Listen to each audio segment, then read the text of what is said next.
Ok, hello everybody, salam beamé, bonjour à tout le monde. So today I would like to talk about a new history of writing on the Iranian plateau. This comes from this paper when we are dealing about the decipherment of linear Lamai writing. And here I would like to introduce you before the start, before to properly to start the conference. I would like to introduce you my other co-authors because, of course, Gianpietro Basello, you know him, but I think that maybe the two other co-authors, you don't know them. So let me introduce you first.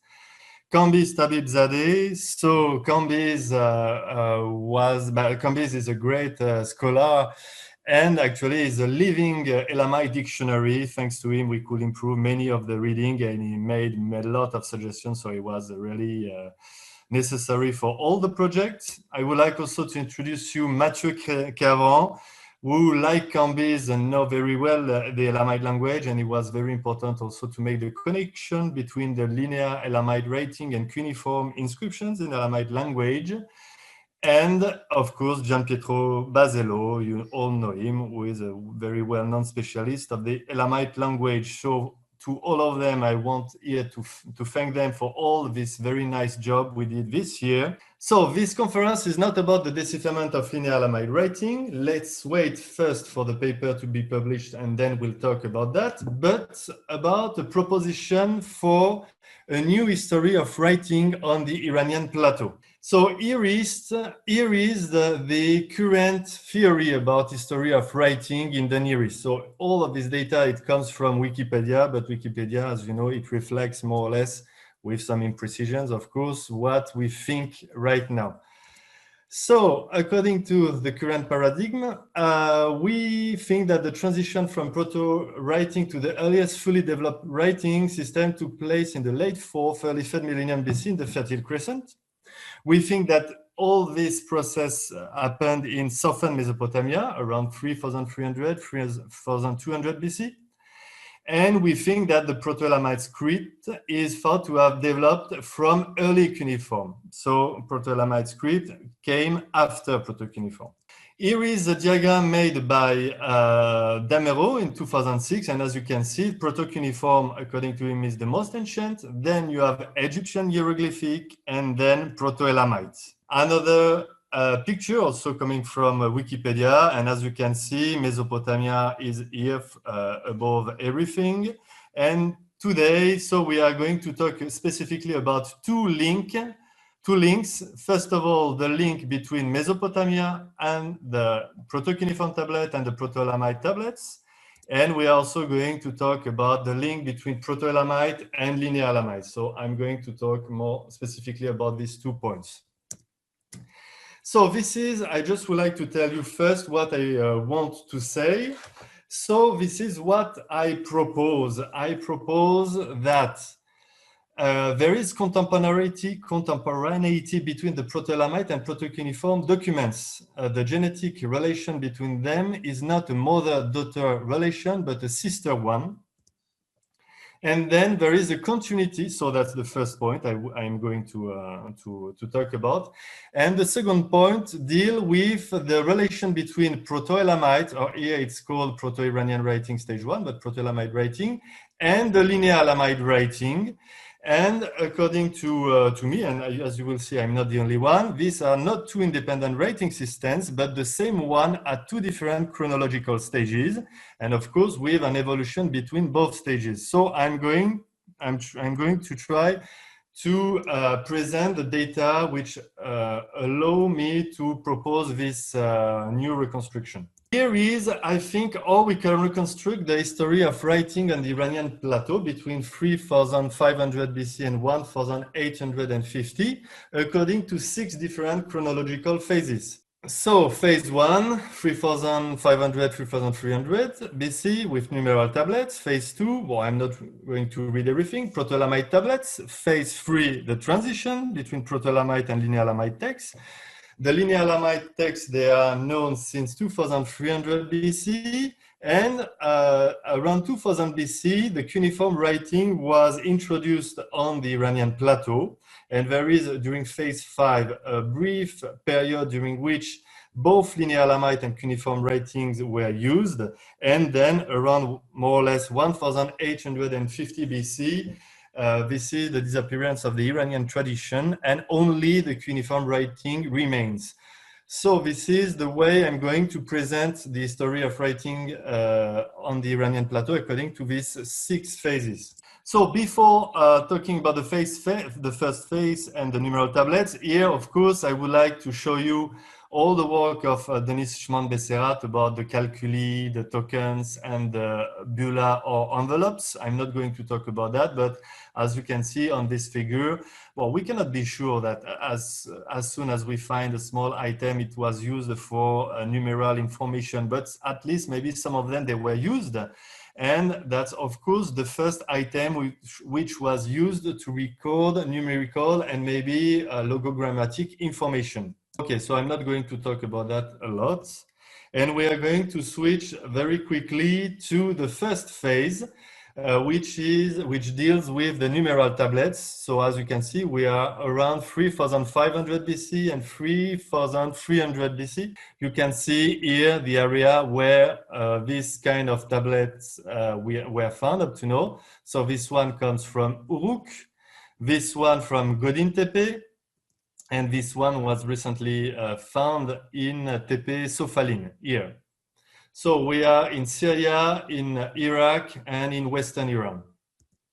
Here are some examples of numerical tablets from various sites, okay? And so if we are dealing with numerical tablets, so we are dealing also with numerical systems, and actually there are 3 numerical systems attested in these numerical tablets. The bisexagesimal system, the sexagesimal system here in the middle, and the capacity system. So 3 numerical systems attested in numerical tablets. So one example here, you can see this tablet from this tablet, and it is recorded with the sexagesimal system. So this one here, and you can see that we can understand very well what is the quantity. 1 600 here, 9 60 here, 4 10, and 5 1. So the total is 1185. Okay. So what are we talking about? So this we don't know, of course. And few also on these numerical tablets, a few of them, they display a few non-numerical value signs attested. So recording probably the counted object or artifact, and so these signs, they could be described as logogrammatic value sign objects. So that's why we are talking actually of numero-ideographic or numero-logogrammatic tablets. So here are some examples from various sites. And here in red, I stressed for you the logogrammatic value sign objects. And here, just to summarize some of these signs which were used in Mesopotamia, here on the left, and in Iran on the right. Okay, around 3300 BC, so be careful, the numerical tablets, they were still used, but 2 new traditions appeared in Mesopotamia in red, the proto-cuneiform tablets, and in blue on the Iranian plateau, the proto-Elamite tablets. And it's very interesting to see that there is a clear separation between both writing systems, because we never found any proto-cuneiform tablets on the site where were used proto-Elamite tablets, and the contrary is also correct. We never found any proto-Elamite tablets on site where they were using proto-cuneiform tablets. So it really seems that these 2 writing systems, they were excluding each other.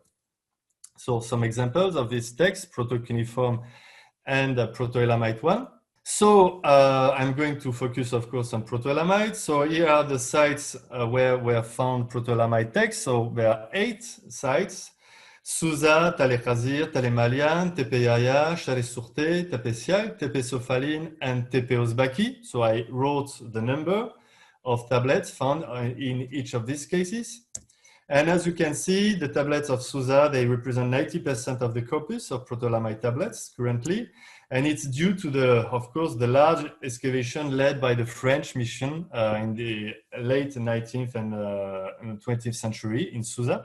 But unfortunately, as the excavations were not very precise, we don't have any proper archaeological context for most of the proto-Elamite tablets. Here is an example of proto-Elamite tablet. So I'm not going to focus on the rating system. I'm more here to talk today about the chronology and the history of this rating system. But we understand very clearly that they are organized in three sections. One, introduction, the second one, the entries, and the third one, the total. So here is the tablet and here is the drawing. And here you can see that each of the entry is recorded with, so we are probably dealing with male slave or male low status workers here, and it's recorded with the decimal system. And so we have all the number and the total is correct. It corresponds to all the different teams of male workers. So we understand the numerical systems and the numerical information quite well. And here, just an example of a proto-cuneiform tablet, just to let you see that actually the text of these two different writing systems, they are very different. For example, there is a structure in columns for the proto-Elamite text, and here more with boxes, for example, in proto-cuneiform. So completely different structure. So why do I propose to consider the proto-Elamite and proto-cuneiform writings as contemporary? So first of all, because of a chronological argument, and second point, because of a logical argument. So we are going first to talk about this chronological argument. I wanted to say that what I'm going to tell you, so that's not new at all. I already proposed that in 2012 and in 2016. So it's already published and it's not new stuff related to the decipherment. So it was previously published. So the chronological argument. So from the point of view of dating, there is nothing currently which proves that the proto-cuneiform tablets are older than the proto-Elamite text. First, nothing proves the anteriority of the proto-cuneiform writing. Currently, the only proto-cuneiform tablets, they were found in Europe, so in the 1930s, and at that time, as you know, the only proto-cuneiform tablets found in regular context, of course. And as you know, in the 30s, the C14 dating method was not invented yet. In Europe, the only proto-cuneiform texts which can be attributed to the layer ENA4, they come from the filling of two buildings. And actually, they come from fillings preparing the superior levels, ENA 3. So according to that point of view, I think they are closer to ENA 3 than to ENA 4. So they were found in the Red Temple here and in Temple C here. There are 7 proto-cuneiform texts which were found notably on the floor of the central room in Temple C under the collapsed layer of cedar beams of the they were coming from the roof, and from these beams they made they made 3 datings, and the dating indicated 3,500 to 3,370. So first of all, we have to be careful because we are dating cedar beams, so there is a high risk of old wood effect. And I think that this dating, they just actually, as we know, they date the death of the trees. And we know that there is probably some time between the moment when the trees, they were cut, the moment when the building was built, and the moment when the tablets were actually written, and when the building collapsed. So based on this evidence, usually the beginning of proto-cuneiform writing is generally dated between 3,300 and 3,100 BC.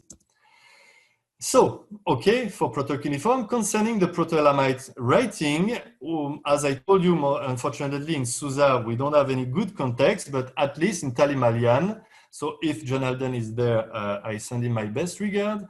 So in Talimalian, they found 32 tablets in good stratigraphic context in the Middle Banesh phase in the 1970s.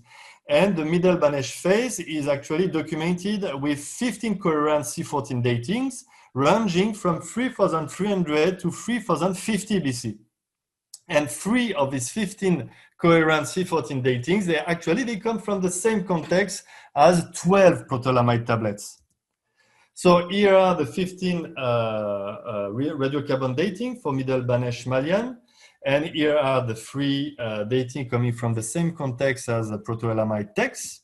And so, as you can see, the range between 3,300 and 3,050 is the best range for the dating of the Proto-Elamite texts of Malian. So it seems that from a strict chronological point of view, the Proto-Cuneiform text from Uruk and the Proto-Elamite tablets from Talimalian are contemporary around 3,300 and 3,100 BC. And if I want to be honest, actually, as Cameron Petrie wrote it, and first he was the first to talk about that, we have a problem in the calibration curve in the late 4th millennium BC because we have a kind of plateau. And actually, this is making very difficult to have precise dating for this period. So I think that all this story is not going to be determined thanks to C14 dating, unfortunately. So here's some picture of Talimalian, just to show you which site I'm talking about. I'm pretty sure that all the archaeologists you know which site I'm talking about. Here is Talimalian, and according to John Alden, it was something like 50 hectares in the middle Banesh period, but maybe it was probably bigger than this actually. So the main references for Banesh period Talimalian. And here are pictures and the plan of buildings found in the ABC and TUV trenches. And just a few nice slides about the painting found in the layer ABC3. But anyway, these are the ceilings and the Proto-Elamite tablets they found in Talimalian, and actually they started to find them as early as the level 4 in the ABC trench and the layer 3 in TUV. So that was the chronological argument. Based on the current data, I think there is nothing which proves that the Proto-Cuneiform are older than the Proto-Elamite tablets. So now I would like to talk about the logical argument. How can we explain that there are very important specific common points between Proto-Elamite and Proto-Cuneiform writings? So what are these common points? The numerical systems, the numerical value signs, and few object signs. I'm going to talk about that just after that. So how can we explain that there are both very specific common points between these two writing systems? And at the same time, except these common points, these two writing systems are completely different from each other. So, what are the very specific common points between Proto-Elamite and Proto-Cuneiform writing systems? So, we have some object signs. Actually, they are the same. Most of the numerical systems and the numerical signs. So, there must be a genetic relation between this writing system. Between both these writing systems. But which one? So, as it is usually stated, that the Proto-Cuneiform text Uruk 4 appeared earlier than the Proto-Elamite tablets, it is admitted that the Proto-Elamite writing is the daughter of the Proto-Cuneiform writing. And so sometimes we are talking about a secondary script origin. And consequently, the Proto-Elamite writing would have inherited from Proto-Cuneiform writing their common features like numerical systems, the numerical value signs, and a few non-numerical object signs. But I just showed you that nothing proves currently the anteriority of the Proto-Cuneiform text on the Proto-Elamite tablets. So here are all the common signs, object signs common in both Proto-Cuneiform text and Proto-Elamite text. So very probably we have common signs for the goats and the sheep recorded. So that's of course the work of Jacob Dahl, which was very interesting in this perspective. We have also very probably signs recording specific categories of humans, like for example this one, which is probably a sign used to write the low status male worker. There is also, of course, the sign of the low status woman worker here. And here you can see it is used here on this Proto-Elamite tablet.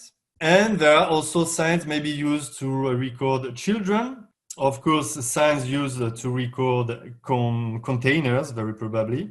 But we have to be careful because the plow sign, we know that it was used to mean plow in tablets, but actually it was not the same meaning in SUSA, but in the proto-Elamite tablets, because here we think it was used to record a surface area.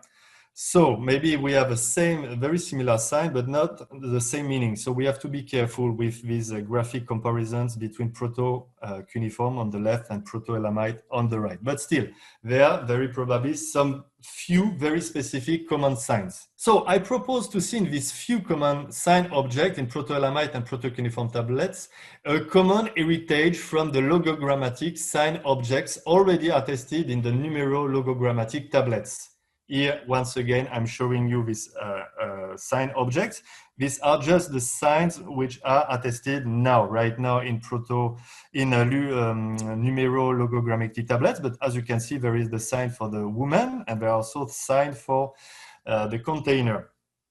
So I think that these common signs, object signs in proto-Elamite and proto-cuneiform, they come from the numero-logogrammatic tablets. So let's now turn to the numerical systems and the numerical value signs. So here I'm showing you the three numerical signs used in the numerical tablets, the numerical systems used in proto-Elamite tablets, and the numerical systems and signs used in proto-cuneiform tablets. So we have, first of all, a bisexagesimal system, which is attested in the numerical tablets, the proto-Elamite tablets, and the proto-cuneiform tablets. We have the sexagesimal system, which is attested in the numerical tablets, the proto-Elamite tablets, and the proto-cuneiform tablets.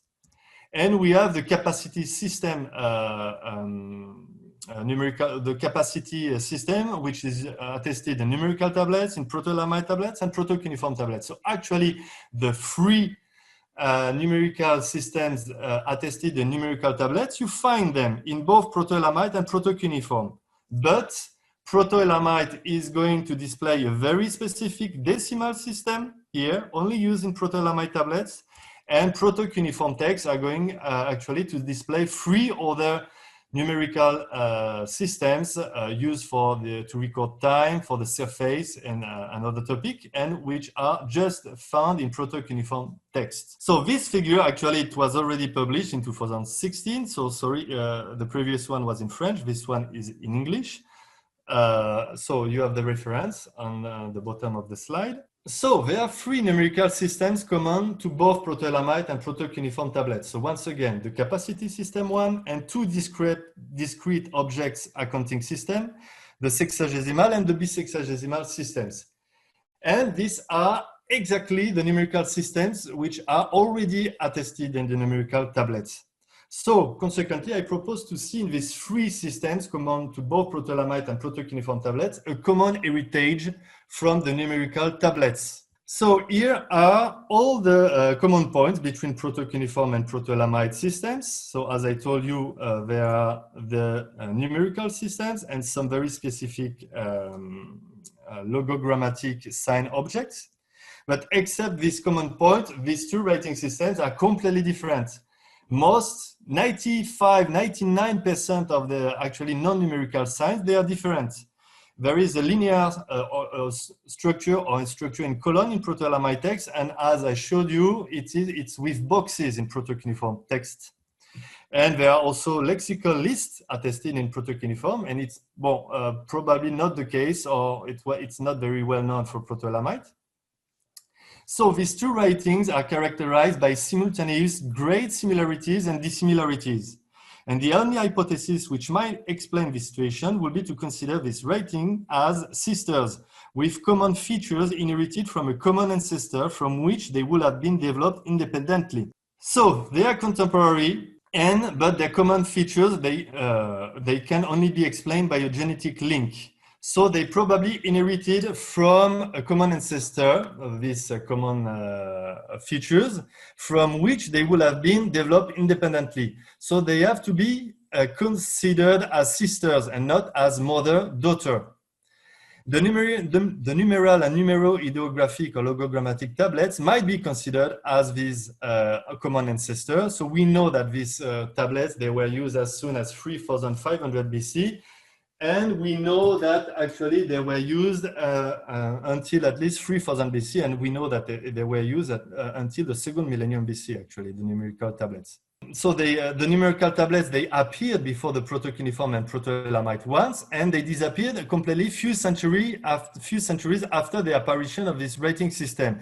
There is consequently an overlapping period of between 3300 and 3000 BC. Well, here it's very interesting because in Tepesialk, in the layer 4.1, all these texts, they were found in the same architectural layer by Gershman in the 1930s. And it's very interesting to see that he found numerical tablets in the same layer. So it means they are contemporary. He found numerical tablets here, numerologographic tablets here in the center, and also Proto-Elamite tablets. So all of them, they were found in the same layer of Tepesialk 4.1. So these three numerical systems, as well as few non-numerical value signs, the logogrammatic value object signs, might be interpreted as the numerical numero-ideographic heritage common to both Proto-Elamite and Proto-Cuneiform writings, from which they both diverged. So here that I told you why I was thinking so that Proto-Cuneiform and Proto-Iranian writing are sisters. They are not, Proto-Cuneiform is not the mother of Proto-Iranian writing. And they share a common heritage which comes from the numerical and numerologogrammatic tablets. Okay, so now we keep on and we go in phase 3, 2900 BC, 2300 BC. So I think that there is no collapse of writing due to lack of school tradition at that time on the Iranian plateau, but there is a continuity. It's true, it's not very well understood yet. So if you look at this map, you can see that in the 3rd millennium BC, cuneiform writing spread in Syria, in these 3 sites. And on the Iranian plateau, something happened. All this area, the north central plateau, was abandoned. And we know that in Fars at that time, so it's not sure for Malian, but we know that the occupation was much more restricted, and it can be interpreted as a desurbanization phase also. So this area and this area, let's say they were in trouble. And only in 2 areas remain the Iranian writing tradition, in Susiana and in Kerman province. And I think from this time, there was a kind of differentiation between a Western tradition here in Susiana and an Eastern one tradition here in Kerman. So what are the arguments for a continuity between Proto-Elamite and Linear Elamite writing? So first of all, actually, I think we have actually few texts which can be considered in the between. So we have few texts from Susa, so O, which is very, we have a lot of problems to understand it, K also, and R. And also in Konasandal South, I think that this tablet could be dated in this phase 3, so between 2900 and 2300 BC, and it was actually found in Konasandal South, in the Tepe, E prime. So another argument, more than half of the signs in Linear Elamite, they are actually already attested in Proto-Elamite. And usually only apaxes or very rare signs in Linear Elamite are not attested yet in Proto-Elamite tablets. So with the discovery of more Proto-Elamite tablets, this number can only increase. Here, so sorry, maybe the figure is a bit complicated, but here you have on the upper part the Proto-Elamite signs, and here on the lower part the Linear Elamite one. So as you can see, of the 111 Linear Elamite signs that we actually know, 60 of them, they are actually, they are already there in Proto-Elamite time. So of the 111 signs in Linear Elamite, 60 of them, they are already attested in Proto-Elamite text. So it's 54%, and I think we cannot speak of coincidence in this case. And it's true that there are 51 signs which are not yet attested in Proto-Elamite tablets. So most of them actually, there are apaxes. They are appearing only once in the Linear Elamite text. And so maybe we have also variation of the regular linear Lamite signs. So I'm pretty sure that this 51 is probably much lower than this. So we have common signs. And most of the signs actually between proto-Elamite and linear Lamite, actually, they did not change, but some of them slightly change. And we can trace the geographic evolution for these signs according to the development of a Western or Susiana tradition and an Eastern or Kerman tradition. So here is one sign. Here you can see its shape in the proto-Elamite tablets. And here in the most ancient text in Susa, and here in the most recent text in Susa, you can see clearly the evolution. And here is the same sign in the Eastern tradition, in Kerman province, probably. So here we can see clearly the evolution of this sign in Susiana. Here is another sign. It is like that in proto-Elamite tablets, and we can see clearly its evolution in the Western tradition. It's going to turn like that. Here, it's actually, or it is used in the Gunagi vessel around 1900 BC. And here, this is the evolution of this sign in the Eastern tradition. So as you can see, the Eastern and the Western tradition, they are slightly different, but well, the signs are actually the same. Huh? And just another example for this one, it appears like that in proto-Elamite tablets. And this is how it is going to evolve in the West here. So as you can see, it's the same more or less. And then they are going to draw strokes. And then at the end, we have this sign, which is attested, which is quite different from this one. And this is the evolution in the East, in Kerman, very probably Kerman province. So actually, I think that now we can reproduce the kind of tables they were proposing for the evolution of cuneiform signs from the late 4th millennium here to the beginning of the 2nd millennium BC here. So more important, so fourth argument, I think we have good arguments to prove that the phonetic value of some of the signs in linear Lamite text, actually this phonetic value was already the same in the Proto-Lamite period. This will help actually in reading the names recorded in the Proto-Lamite tablets. So I cannot talk about that right now, but I am right now preparing with my other colleagues a publication about that. So we have signs with the same shape, and in some cases it is proven with the same phonetic value between Proto-Elamite and linear Elamite. So honestly, I think that's a strong argument which would allow us to propose that's the same writing system, but which evolved, of course, between two different chronological stages. And how to explain logically the sudden apparition of a completely phonetic system, linear Elamite writing, around 2300 BC out of nowhere. And here is a sentence coming from a very famous book of Ignaz Gelb. All syllabic writings are either identical with or simplified from the respective syllabaries of the word syllabic writings from which they are derived. So here we can say linear Elamite writing is identical with the syllabary used in Proto-Elamite to record actually phonetically the names. And this is not an argument, but the idea of a continuity between Proto-Elamite and linear Elamite, actually, I'm not the first one to propose that. It was already proposed many years ago, first by Ignaz Gelb. Gelb is describing linear Elamite as a developed form of Proto-Elamite, Merigi also, and Stel. So as you can see, that's not a new idea too. So it seems more reasonable to consider that there is a continuity in the local writing tradition in Iran from 3300 to 1850 BC, parallel but completely independent from the Mesopotamian one. I think we will only find more documents for this traditional period in places with the Iranian, where the Iranian writing tradition remained and still occupied in the mid-3rd millennium BC. So I think we will only find more information and more text for this very specific phase in the middle of the 3rd millennium BC, only here in Susa and only here in eastern, the southeastern Iranian plateau, and especially Kerman, and I'm thinking a lot of Jiroft on this point of view.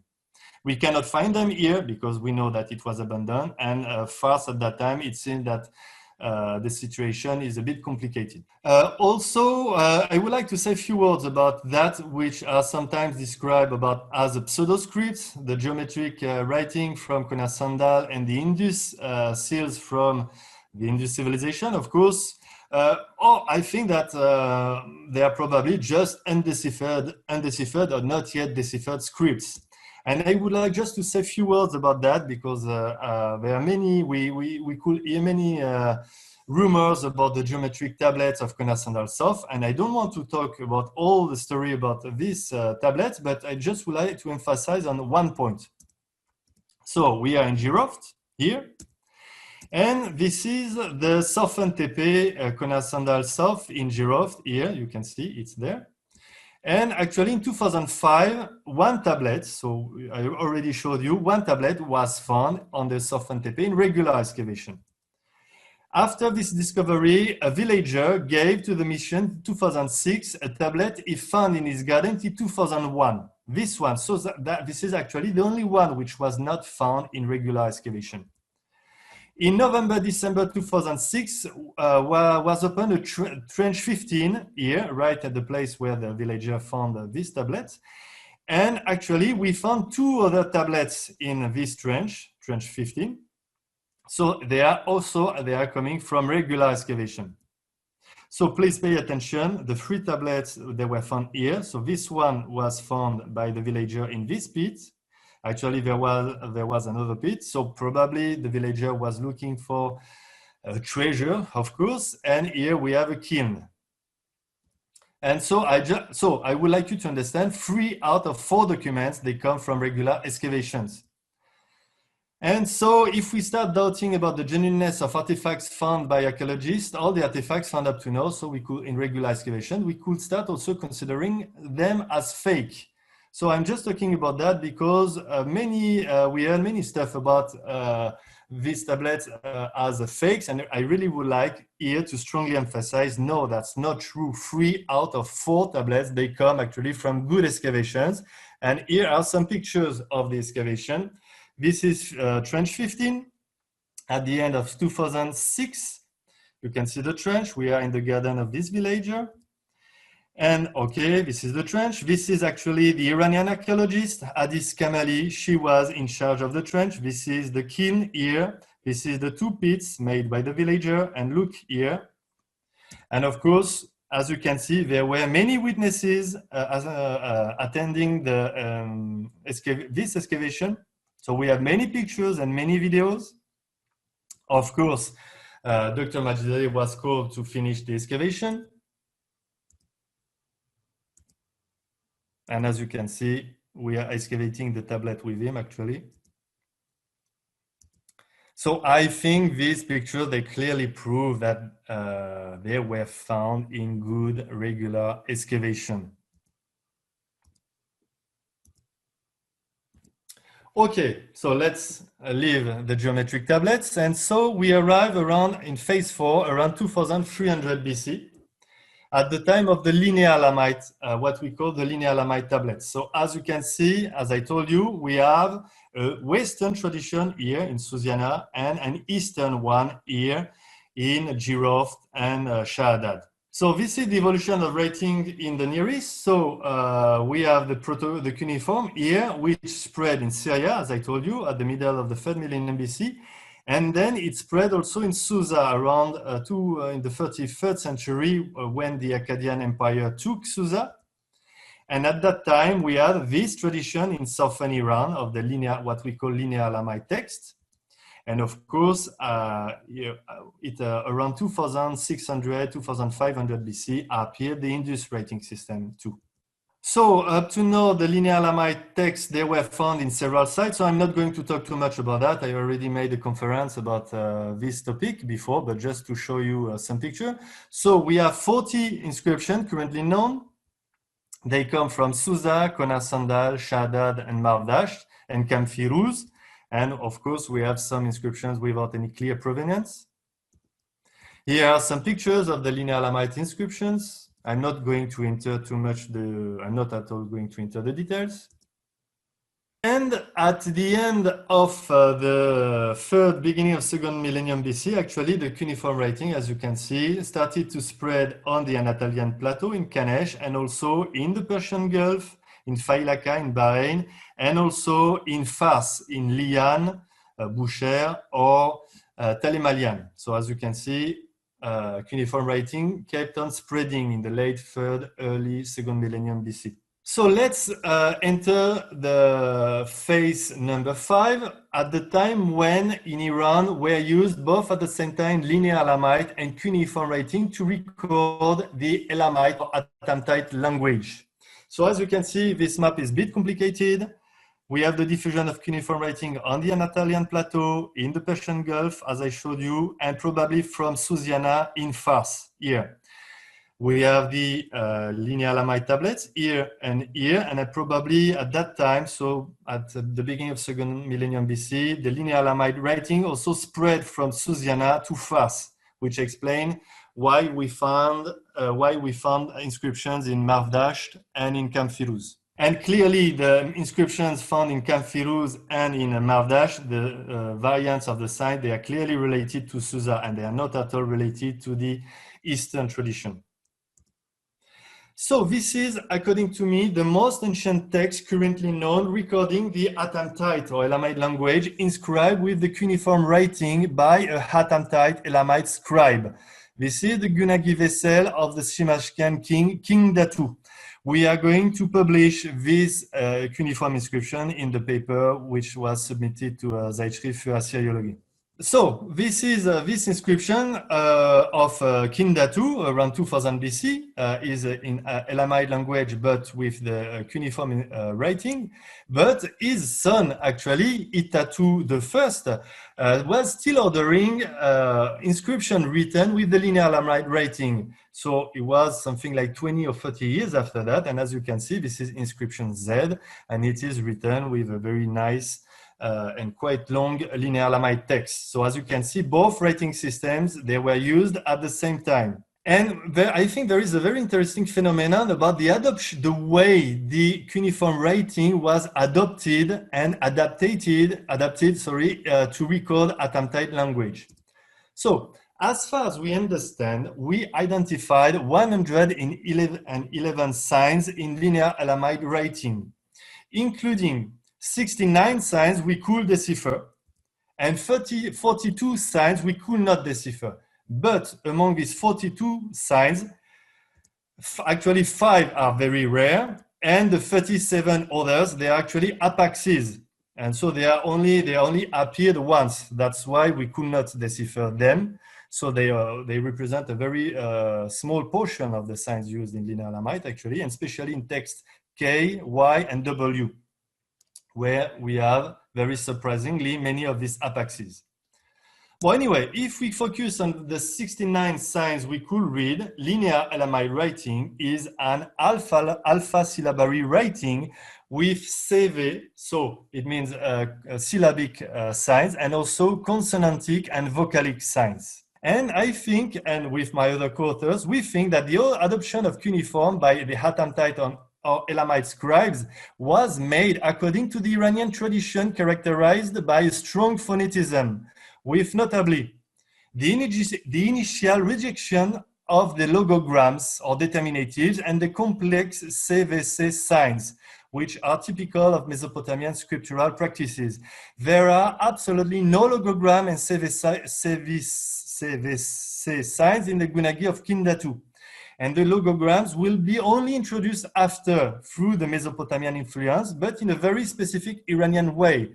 So here, just to take an example, the determinative, the toponymic determinative for the Elamite language in cuneiform, it is ash and it is preposed, and it is not at all the same as the postposed Mesopotamian key. So the use of the cuneiform CV signs to stand for linear Elamite CV signs, so okay. And very probably the cuneiform VC signs were used to stand for linear Elamite C signs, consonantic signs. So here are some examples. You have the writing in linear Elamite here on the left, for example, two verbs, limash and hutak, And look how it was written, a CV sign, a consonantic one, another CV, and another consonant. And look how it was recorded in cuneiform writing. So here, very clearly, I think that the sign im stands for m, and the sign h stands for sh. And the same for utak, And these are just few examples, of course. So I think that's the way the cuneiform writing was adapted to record Elamite language. So it seems the cuneiform writing was adopted by Attemptite Elamite scribes to record their own language according to their previous use of the linear Elamite writing. So instead of speaking of adoption, I prefer talking about adaptation of the cuneiform writing to the Elamite or Elamite conceptual framework. So some of you are probably going to tell me, okay, Francois, but what about the Treaty of Naram-Sin, which was written in the 33rd century BC, and which is before it's written in Elamite language and much before the Gunagi of Kindatu. But I think that this treaty, which was found in Susa, actually, in this treaty, we have many logograms, determinatives for the name of the gods, for example, and many CVC complex signs. And I think this reflects the fact that it's an Akkadian scribe who wrote the text to record phonetically as faithfully as possible the Attemptite words said by the rulers in the treaty. So it was probably to record phonetically the oath pledged by the Naram-Sin spear. And so this text consequently does not document the adoption of cuneiform writing by Attemptite speakers, but it reflects just the adaptation of an Akkadian scribe to record a non-Mesopotamian language. So maybe the point is a bit delicate and tricky, but I think it's a clear, here we don't have to consider it as written by an Elamite or Attemptite speaker, but more by an Akkadian scribe writing for the Akkadian chancellery in Susa. Around 1800, 1850, all this Iranian tradition disappeared actually, and simultaneously in the West and in the East. And I think for two reasons, because we know that at that time in the East, there is a big desurbanization process in all Eastern Iran, actually also in Central Asia and in the Indus. And for the Western Iranian tradition, I think they dropped their writing system because of the cultural Mesopotamian influence, and they dropped linear Elamite just to use cuneiform writing. The diffusion of cuneiform writing in Susiana and in Fars opened the way for the succession of Western-derived writing systems used in Iranian territory since then. With cuneiform Greek alphabet, Aramaic-derived alphabets for Parthian, Pahlavi, and Avestan languages, and of course the Arabic-derived alphabet, Latin alphabet. So consequently, after 1850 BC, there is no writing system used in Iran which can be really qualified as Iranian in the full sense of the term as being a creation of the societies occupying this territory. And just to keep on the history, so here are Proto-Elamite, Linear Elamite, and the geometry writing. We saw them. And then, of course, they use a specific cuneiform system to record the Old Persian language in the 6th, 5th, and 4th centuries BC. After that, they used Aramaic writing to record Aramaic language. Here, they use also Greek alphabet, but actually we found some Greek inscriptions in Iran. So the Greek alphabet was diffused also in Iran at the time, and also for the Parthian coins. And the Parthian language was also recorded with the Aramaic alphabet, like on this ostrakon from Nisa. And we know that medieval Persian language was recorded with a kind of specific Aramaic alphabet. So it's still in a way, Aramaic-derived alphabet. And we have also the Avestan alphabet, which was probably created ad hoc in the late Sasanian period. And of course, the late of them is the Arabic alphabet, which of course was spread with the diffusion of Islam in Iran since the 7th century AD. So my idea is after the first Iranian writing system were only used in Iran, only Western derived writing systems. If we look at the distribution of the current rating systems in the world, you can see that Iran is in the Arabic alphabet community. Okay, this I said that. And it's very interesting because right now in Iran, there is another phenomenon with the Finglish rating, the romanization of the Perso-Arabic alphabet, which appeared with the spread of computers, emailing, and online chats. And this type of writing is commonly used now today in Iran in emails, SMS, or in Facebook. So Finglish is often considered colloquial style among Persian speakers and to be highly inappropriate to write official or polite message. It is today only confined to very informal communication. As rating may play an important role in identity affirmation, it will be for sure interesting to consider the evolution of this subculture phenomenon. So conclusions. I just would like for some people to understand that I am not here to threaten the position of Mesopotamia as a civilization center. I am just trying to enrich the history of the ancient Near East in taking into account all the current data, including the Iranian ones. In accordance with an indigenous documentation for the Iranian Plateau, one of my goals since several years has been to discourage the use of the Mesopotamian toponymic notion of Elam when dealing with Iran from its own point of view. While many of the reasons that led to the construction and current prevalence of this concept are now forgotten, Elam is still the main intellectual tool framing our understanding of the historical reality, determining our mental representations and collective imagination about the populations living on the Iranian plateau in the 3rd and 2nd millennium BC. So there is this sign, Elam, which is used here in the Eanatum inscription, but also in the Akkadian time here. So we are in the second half of the 3rd millennium BC in Mesopotamia. And I think instead of Elam, we should talk about Hatamti if we are interested in the Iranian point of view. And this is the way Hatamti was phonetically recorded in the Linear Alamite inscription. Here I show you how it was written in Linear Alamite text, Hatamti, with 4 signs. Actually, I wrote about that in a previously published paper, published in 2017.